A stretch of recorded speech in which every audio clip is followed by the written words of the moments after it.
और स्वयंवर विवाह से पूर्व किया जा रहा है, या यूं कह दो कि हत्या जैसा जघन्य कार्य किया गया है। अगर स्पष्ट शब्दों में पिनाक का खंडन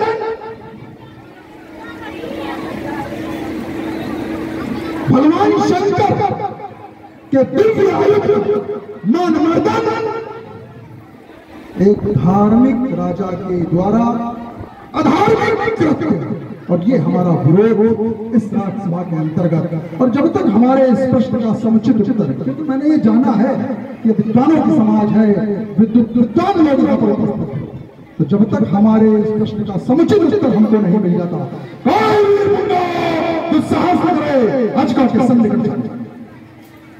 मिथिला समाज में सम्मानित दशहरा जी का स्वागत। शुभ आगमन के उपरांत राजा जनक के द्वारा अभिवादन के बाद श्री रावण जी ने राजा जनक को आश्वस्त किया कि मैं अपनी विधा और आपके गंतव्य, अपनी विधा से अपने गंतव्य को और आपके गंतव्य का पता लगाने का प्रयास करते हैं। और पता लगाने में श्री रावण जी ने विधा का उसी अपनाई, विधा अपनाई कि एक धार्मिक राजा के द्वारा अधार्मिक कृत्य किया जा रहा है, धनुष को तोड़वाया जा रहा है, ये कह दूं कि हत्या की जा रही है। बढ़िया, चलिए रावण जी आए हैं, हमारा नैतिक धर्म बनता है कि हम उनका स्वागत करें, उनका सम्मान करें, क्योंकि ये हमारी संस्कृति है, ये हमारे संस्कार हैं, ये हमारी आचार विचार हैं, यही हमको करने के लिए प्रेरणा बड़ों से मिली है। और आने वाला व्यक्ति कोई साधारण व्यक्ति नहीं है। मैंने आपके संदर्भ में जाना है, रावण बाण महाभट का योद्धा आया। और भी एक बात जानी है कि रावण विश्व का सार्वभौम सम्राट है। रावण नाम वीरवर बंडा, रावण नाम का प्रचंड श्रेष्ठ वीर।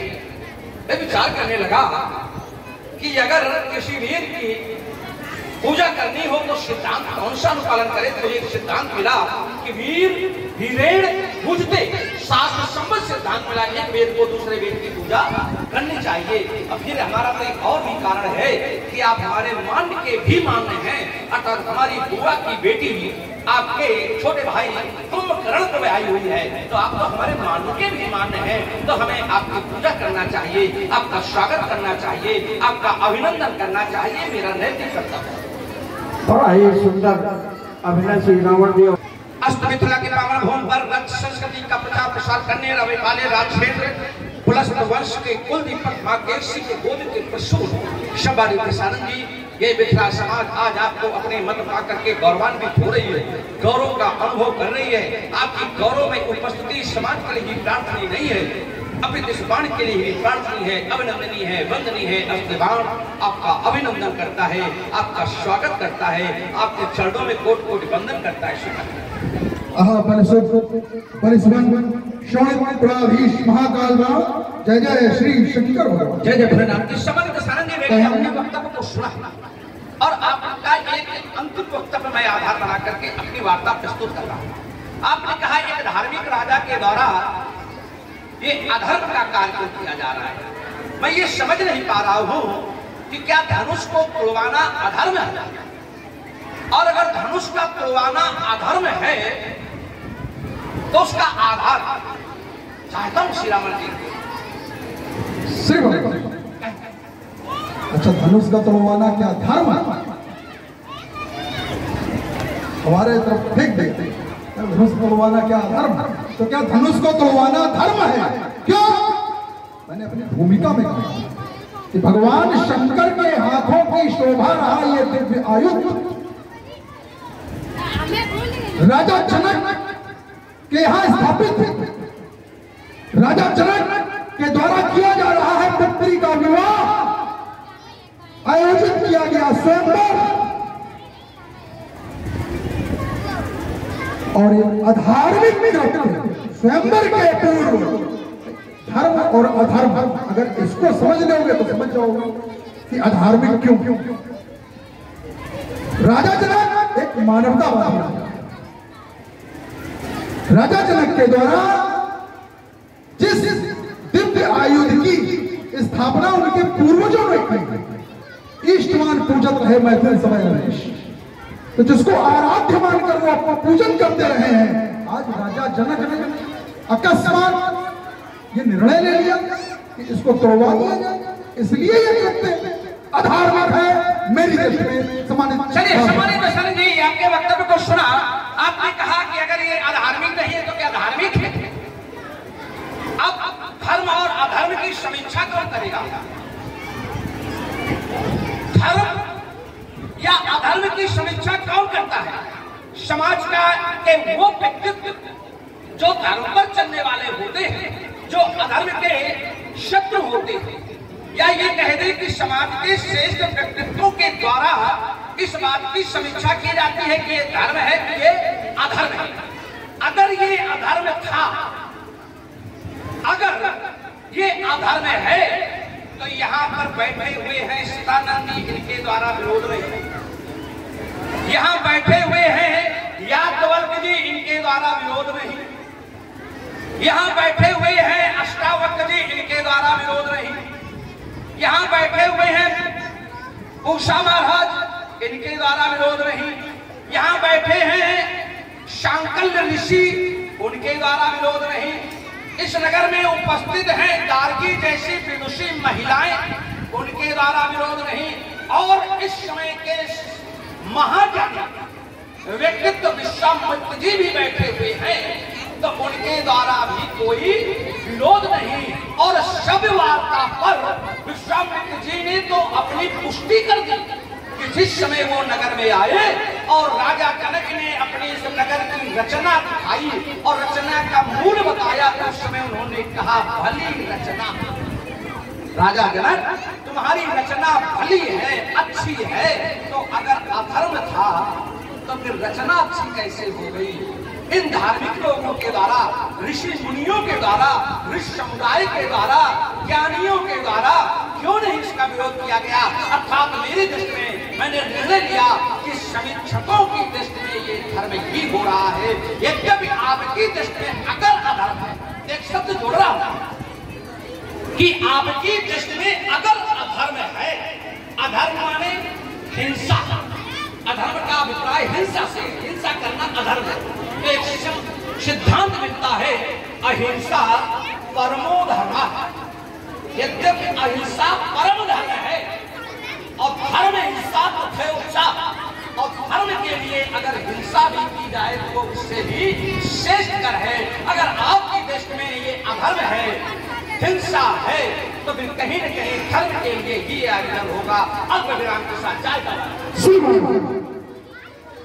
बाणासुर जी का कथन कि इस समाज के अंतर्गत विभिन्न भिन्न नाम ज्ञानियों के गिनाए गए जो यहाँ उपस्थित हैं। याज्ञवल्क्य, शांकल्य, सतानंद, गौतम, गार्गी आदि आदि, किंतु ये सभी, ये जितने ऋषि और मुनियों के नाम आपने हमको गिनाए, ये है तो राजा जनक की समाज में। राजा जनक के किसी भी कृत्य का विरोध क्या ये करने में सक्षम है? जबकि राजा जनक ने पूर्व में निर्णय लिया, राजा जनक ने इनसे विचार विमर्श नहीं किया। राजा जनक ने एक निर्णय ले लिया और निर्णय लेने के पश्चात उसको समाज में उद्घाटित कर दिया। अब जब कोई राजा निर्णय ले चुका तो क्या यहाँ पर उपस्थित ये समाज विरोध करेगा या इसको दूसरे ढंग से समझें? क्या इस प्रकार के विद्वत समाज ने कभी किसी गलत कार्य का विरोध किया है जो आज करेगा? चलिए राजा दक्ष के यज्ञ, राजा दक्ष के यज्ञ में भगवान शंकर को भाग नहीं दिया जा रहा, उचित कार्य हो रहा। वहां पर उपस्थित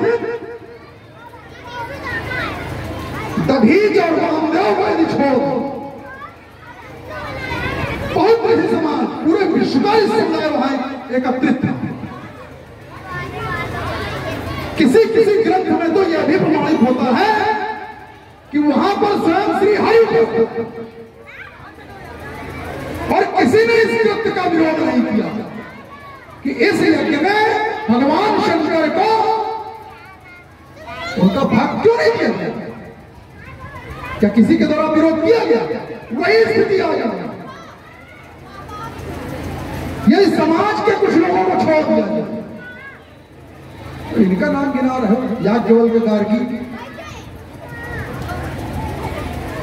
गौतम के पूरा घटनाक्रम नहीं खोल रहा।